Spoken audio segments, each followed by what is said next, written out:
Halo pemirsa Jember 1 TV dimanapun Anda berada, Berita Jember kembali hadir untuk menemani aktivitas Anda dengan sejumlah informasi aktual. Bersama saya, Maula Hasanah, berikut berita selengkapnya.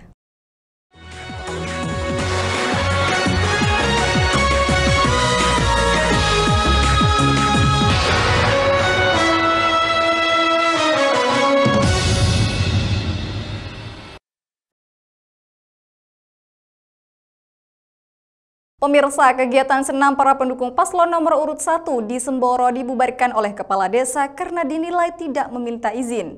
Di lain pihak, politisi PDIP mengaku sudah meminta izin Muspika sehingga justru mempertanyakan netralitas Kepala Desa. Kenapa Pak nggak diizinkan, Mbak? Iya, karena mereka tidak minta izin. Serius mereka tidak Video minta amatir izin? tentang pembubaran kegiatan senam di lapangan Semboro ini sedang viral di media sosial. Pembubaran oleh Kepala Desa Semboro, Antoni tersebut sempat ditolak oleh para peserta senam sehingga terjadi adu mulut. Kades menilai kegiatan senam tersebut tidak memiliki izin dari pemerintah setempat sehingga tidak diperbolehkan menggunakan lapangan desa. Antoni mengatakan bahwa pelarangan ini semata-mata disebabkan karena para peserta senam tidak sesuai prosedur. Ia menegaskan bahwa tindakannya tidak ada kaitannya dengan politik atau dukungan terhadap pasangan calon tertentu. Iya, perlu saya sampaikan kegiatan yang melibatkan orang banyak tadi pagi itu tidak ada izin ke desa. Karena kami juga ingin memberikan edukasi kepada masyarakat bahwa ketika ada kegiatan yang melibatkan orang banyak harus prosedural. Karena memang tidak ada izin ke desa, ya kami tadi meminta maaf kepada peserta agar kegiatan ini tidak dilaksanakan. Harapannya Mas dengan pembubaran ini Mas? Harapannya agar masyarakat sudah mulai tahu dan banyak belajar terkait bahwasanya kita harus melakukan langkah-langkah prosedural ketika mau mengadakan kegiatan yang melibatkan orang banyak. Sementara itu, salah satu peserta senam yang juga merupakan politisi PDIP Jember, Indriati, mengaku bahwa izin atau pemberitahuan kepada Muspika sudah dilayangkan sehari sebelumnya. Indriati dan kawan-kawannya merasa kecewa atas pelarangan senam di lapangan desa Semboro, sehingga mereka harus mencari tempat lain untuk berolahraga. Indriati juga berharap agar kepala desa dapat bersikap netral sesuai peraturan yang ada, sehingga tidak boleh menghambat kegiatan pendukung paslon lain yang kebetulan berbeda pilihan politik. Ternyata di tempat lokasi tersebut tidak diperkenankan oleh Bapak Kepala Desa tersebut, karena dia yang punya wilayah. Tapi kan tidak boleh seperti itu. Seorang kepala desa boleh mendukung siapa saja, harus bersikap netral. Karena fasilitas itu adalah fasilitasnya rakyat yang harus dipakai oleh rakyat. Kenapa mesti tidak diperbolehkan? Padahal izin sudah diberikan, tapi kepala desa tersebut tidak memberi izin. Yes, kalimat itu untuk disampaikan, harapannya hati-hatilah. Sekali lagi, tadi semuanya pada kecewa. Semoga kekecewaan itu nanti ada obatnya. Akan kami laksanakan kembali. Tidak tahu nanti kita koordinasi dengan panitia pilkada, ya maksudnya dari Pak Paslon nomor 1 nanti akan kami laksanakan kembali. Dari Semboro, Sugito, Jember 1 TV melaporkan. Sejumlah kelengkapan logistik Pilkada 2024 berupa bilik dan kotak suara logistik Pilkada telah sampai di Jember. Sebagian logistik lain seperti tinta dan segel masih dalam perjalanan dan akan segera tiba di KPU Jember. Sebelumnya, kotak suara terlebih dahulu tiba dan kini telah proses perampungan sortir dan lipat.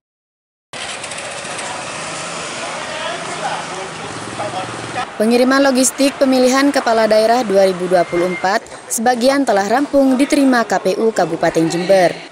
Pemilu kada yang sudah diterima antara lain kotak suara sebanyak 8.130, bilik suara 16.072, dan kabel tis. Sebelumnya, selama proses setting lipat ada kekurangan 14 unit bilik suara, tapi sudah terpenuhi oleh pihak penyedia. Sejauh ini KPU tidak menemukan kerusakan untuk logistik yang sudah diterima. Ketua KPU Kabupaten Jember, Desi Anggraini mengatakan, logistik pengiriman tahap 1 lainnya yang belum diterima yakni tinta dan segel. Namun hasil koordinasi dengan pihak pengirim, logistik sedang dalam proses pengiriman untuk seluruh wilayah di Jawa Timur. Ya, untuk logistik pilkada ini untuk tahap 1 harusnya pada hari ini itu sudah datang semua. Beberapa item yang harus datang itu harusnya jenisnya kotak, bilik, juga kabel tis, tinta, dan juga segel. Tapi per hari ini yang baru kita terima itu masih kotak, bilik, sama kabel tis. Untuk segel dan tinta ada koordinasi, informasi juga dari pengirim ini dalam perjalanan pengiriman di wilayah seluruh Jawa Timur. Untuk Jember kita masih menunggu kapan, tapi sudah dalam jadwal terkirim. Batas waktu harusnya hari ini, tapi terkait dengan juga perjalanan ekspedisinya ini juga waktu, jadi tidak masalah. Yang penting adalah gudang kita sudah siap untuk menerima. Kalau kemarin proses setting kotak suara sudah selesai kita lakukan dan tidak ada yang kurang ya, semuanya masih bagus. Dan kemarin ada kiriman lagi kekurangan bilik suara yang jumlahnya sedikit, kurang lebih 18 atau 8 gitu. Selanjutnya untuk surat suara masih menunggu persetujuan dari pihak KPU RI. Setelah ada persetujuan baru akan dicetak dan segera didistribusikan. Dari Jember, Yudi Sadi, Jember 1 TV melaporkan. Desa Glundengan, Kecamatan Wuluhan merupakan salah satu wilayah yang memiliki hamparan tanah pertanian yang cukup luas. Maka tak heran pada tahun 2023 pihak pemerintah desa setempat berupaya untuk mengembangkan wisata agro di lahan milik aset desa seluas 0,5 hektar yang menghabiskan anggaran ratusan juta rupiah. Akan tetapi setelah tempat tersebut selesai dibangun, kini justru terbengkalai.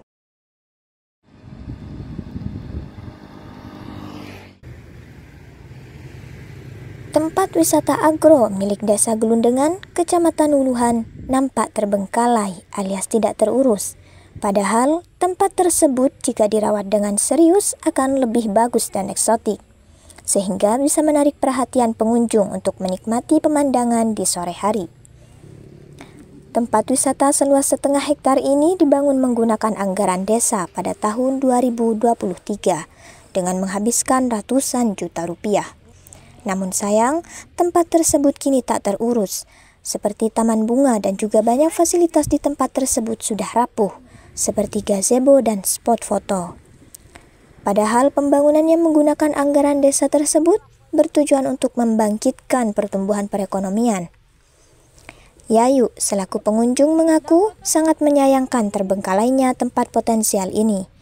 Padahal di sore hari, tempat ini sangat cocok untuk dijadikan tempat santai sambil menikmati pemandangan luas hamparan persawahan.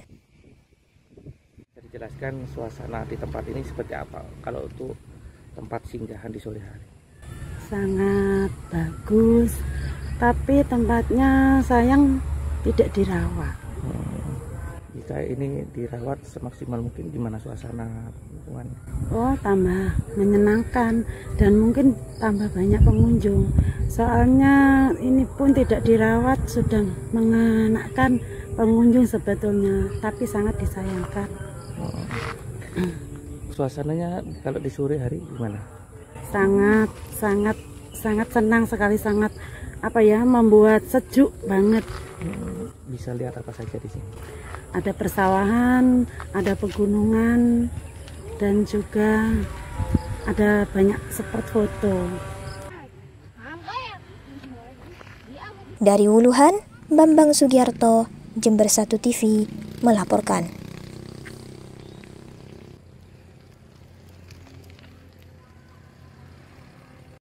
Sambut jemaah umroh, PT Kamila Group gelar sholawatan. Informasi selengkapnya usai jeda pariwara berikut.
Pemirsa, PT Kamilah Group mengadakan kegiatan sholawatan yang diadakan di lapangan markas besar Kamilah Group di Desa Karangkedaung, Kecamatan Mumbulsari.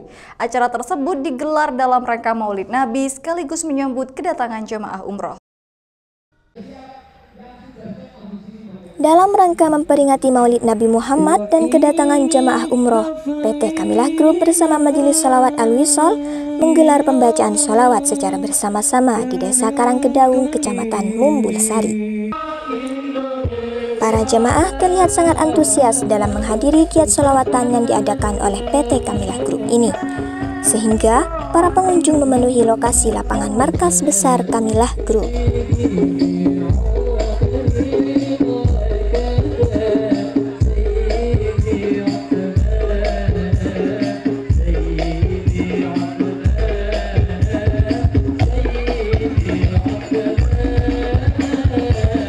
Acara majelis sholawat ini diawali dengan istighosah dan pembacaan tahlil bersama yang dibimbing oleh Kiai Haji Muhammad Iqbal selaku tokoh masyarakat di Desa Karangkedaung.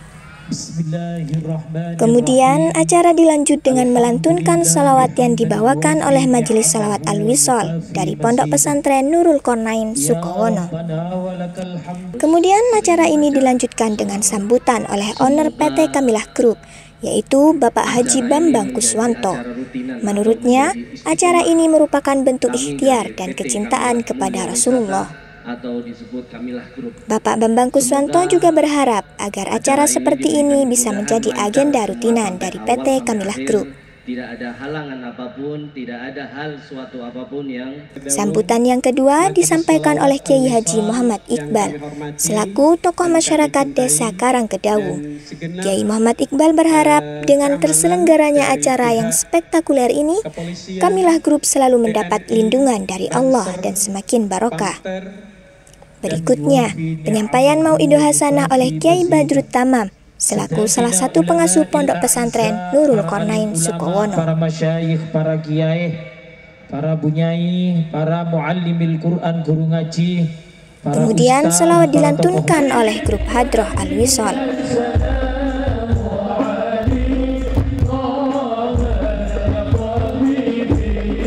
Para jemaah yang datang ke majelis salawat ini sangat bersemangat untuk membacakan salawat. Hal ini terlihat dari jemaah yang semakin bertambah banyak meskipun sudah semakin malam.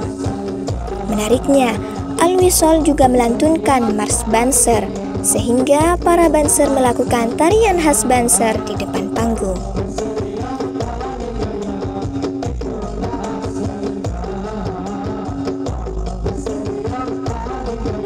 Majelis salawat ini diakhiri dengan mahallul qiyam dan ditutup dengan membaca doa. Setelah acara majelis salawat selesai, panitia Kamilah Group menunggu kedatangan jemaah umroh sebanyak 45 orang yang akan segera hadir di markas besar PT Kamilah Group. Tidak berselang lama, jemaah umroh Kamilah pun tiba di Mabes Kamilah Group dengan keadaan sehat dan selamat. Jemaah umroh turun satu persatu ke tempat yang sudah disediakan oleh panitia.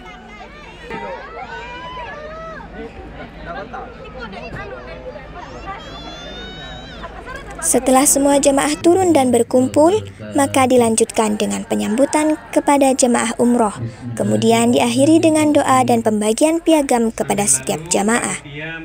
Menurut owner PT Kamilah Group, Bambang Kuswanto, jemaah umroh ini berasal dari 3 kota, yaitu Bondowoso, Jember, dan Banyuwangi. Alhamdulillah, ini adalah Kamilah bersolawat, acara rutinan kami di bulan Maulid. Kamilah bersolawat menunjukkan bahwa Kamilah sebuah biro travel umroh dan haji yang selalu menjaga amanah dan cinta dengan solawat, bahagia dengan solawat.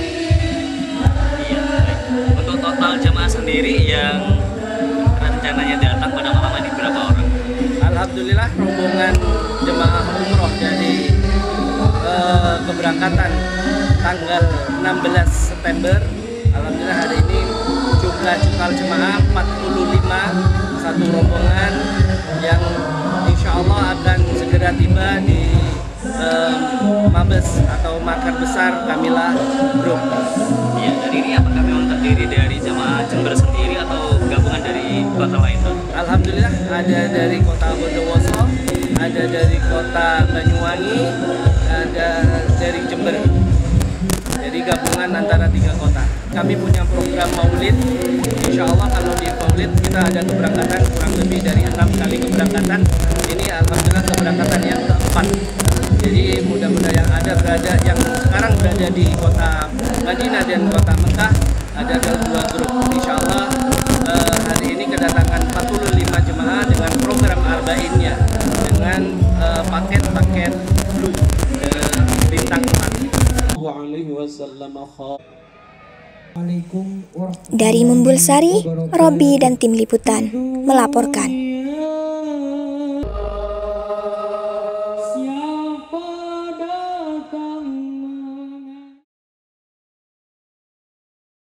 Sekelompok mahasiswa program penguatan kapasitas Ormawa atau PPKO Universitas Jember di Desa Tegalwangi, Kecamatan Umbulsari, berinovasi membuat beragam macam produk olahan ikan gurame. Selain meningkatkan nilai jual, pembuatan produk gurame juga bagian dari gerakan gemar makan ikan. Gubuk rame di komplek kantor Desa Tegalwangi, Kecamatan Umbulsari ini menjadi salah satu tempat untuk memamerkan berbagai macam produk olahan ikan gurame yang merupakan produk inovasi mahasiswa program penguatan kapasitas Ormawa atau PPKO Universitas Jember.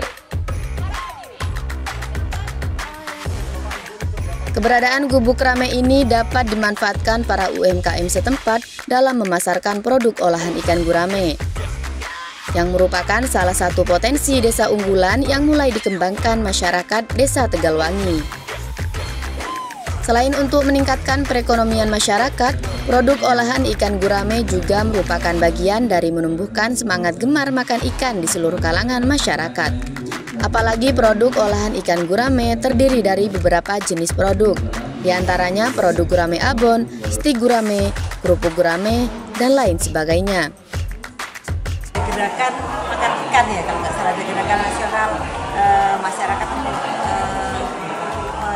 makan ikan seperti itu. Jadi salah satu inovasi yang dilakukan adalah bagaimana bentukan ikan itu bisa dikonsumsi oleh semua kalangan, dari anak-anak sampai usia tua begitu ya. Jadi bagaimana makanan ini terolah dengan baik seperti itu.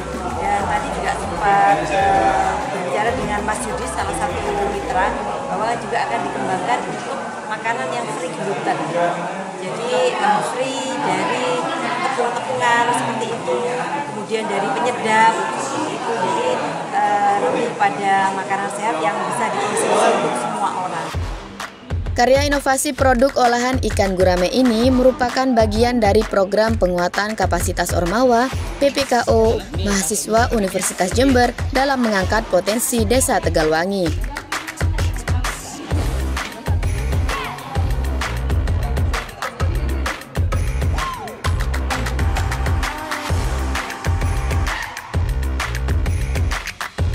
PPKO Ormawa PPKO Net akan mendampingi dari setiap pelaku usaha yang ingin melanjutkan usaha dari ide inovasi kami, sehingga kami akan membantu dari pemasaran, dari produksinya, sehingga nanti pelaku usaha mahir dalam produksi dan berwirausaha.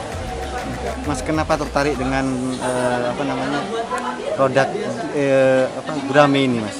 Karena ikan gurame di Desa Tegalwangi ini merupakan potensi yang sangat besar di Desa Tegalwangi. Dibuktikan dengan adanya 40% dari masyarakat Desa Tegalwangi itu adalah petani dari gurame, dan juga terdapat 50 titik kolam gurame, sehingga kami ingin mengangkat potensi lokal tersebut sehingga dapat meningkatkan dari pendapat masyarakat di Desa Tegalwangi ini melalui diversifikasi produknya, yaitu contohnya dari stik ikan gurame, dari abon ikan gurame, terus juga dari gurame frozen, dan juga ini yang kami idekan juga dari gurame basreng. Tidak hanya membuat inovasi, mahasiswa juga akan membantu para UMKM dalam memasarkan produknya. Dari Jember, Yudi Sadi, Jember 1 TV melaporkan. Tim gabungan para ahli dari Balai Taman Nasional Meru Betiri, Yayasan Save Indonesia Nature and Threatened Species atau SINTAS, dan Pusat Riset Ekologi dan Etnologi Badan Riset dan Inovasi Nasional atau BRIN menemukan flora endemik yang terancam punah. Flora dengan nama DH Asia pugerensis ini konon hanya bisa ditemui di Kabupaten Jember. Informasi tadi sekaligus menjadi akhir perjumpaan dalam Berita Jember hari ini. Terima kasih telah memilih Jember 1 TV sebagai sumber informasi Anda. Saya Maula Hasanah mewakili seluruh kerabat kerja yang bertugas mengucapkan terima kasih atas kebersamaannya. Selamat beraktivitas dan sampai jumpa.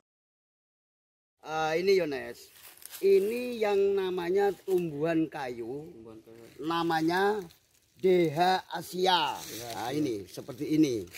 Seperti inilah video amatir saat tim gabungan menemukan tanaman DH Asia pugerensis di Resort Wono Asri wilayah 2 Ambulu, kawasan Taman Nasional Meru Betiri, Jember. DH Asia pugerensis ini konon hanya bisa ditemukan di wilayah Jember dan diklaim hanya tersisa sebanyak 191 individu dewasa saja. Penemuan ini berawal dari pelatihan yang dilakukan Yayasan SINTAS Indonesia dan Pusat Riset Ekologi dan Etnologi di Badan Riset dan Inovasi Nasional atau BRIN yang bekerja sama dengan pengelola TNMB. Flora tersebut ditemukan saat peserta pelatihan turun ke kawasan rimba di Taman Nasional Meru Betiri dan ditemukan cukup mudah tumbuh endemik di tepi jalan. Nurrahman Syarif, pengendali ekosistem hutan ahli Madya Balai Taman Nasional Meru Betiri menuturkan, DH Asia pugerensis ini masuk daftar merah yang dikeluarkan oleh International Union for Conservation of Nature dan kategori terancam kritis. Flora ini pun ditengarai mempunyai banyak manfaat khususnya sebagai tanaman obat, serta sebagai tumbuhan rindang yang cocok sebagai penghias keindahan kota. Pihak TNMB juga berharap dengan ditemukannya flora langka ini bisa dikembangkan oleh pemerintah daerah melalui budidaya berkelanjutan, agar tanaman ini bisa semakin lestari dan tidak terjadi kepunahan.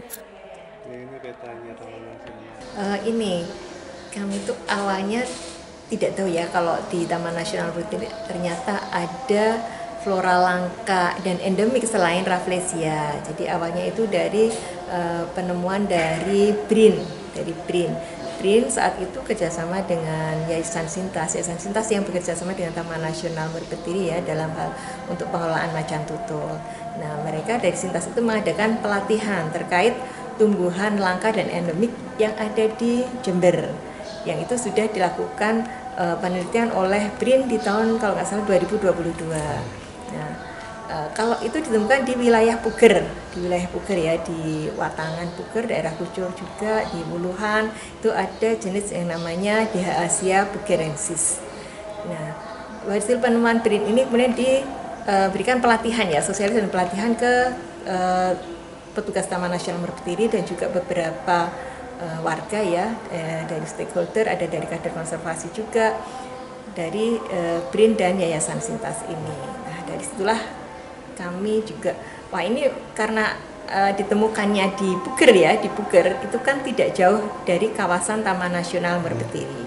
Nah, pasti ini juga kemungkinan besar ada di kawasan Taman Nasional Meru Betiri karena kan Meru Betiri ini menjadi salah satu kawasan konservasi ya yang ada di Jember itu ya yang masih dilindungi ya Meru Betiri ini. Pasti itu ada di Meru Betiri. Di sisi lain, ke depan pihak TNMB segera menginventarisasi populasi DH Asia pugerensis agar tak menjadi potensi illegal logging di zona rimba. Dari Jember, Yudi Sadi, Jember 1 TV melaporkan.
for today. When I take your hand and sing you songs, then maybe you will say, come live with me and love me. What not shall I stay? But I feel I'm growing older, and the song that I have sung echo in the distance, like the sound of a windmill going round. I guess I'll always be a soldier of fortune.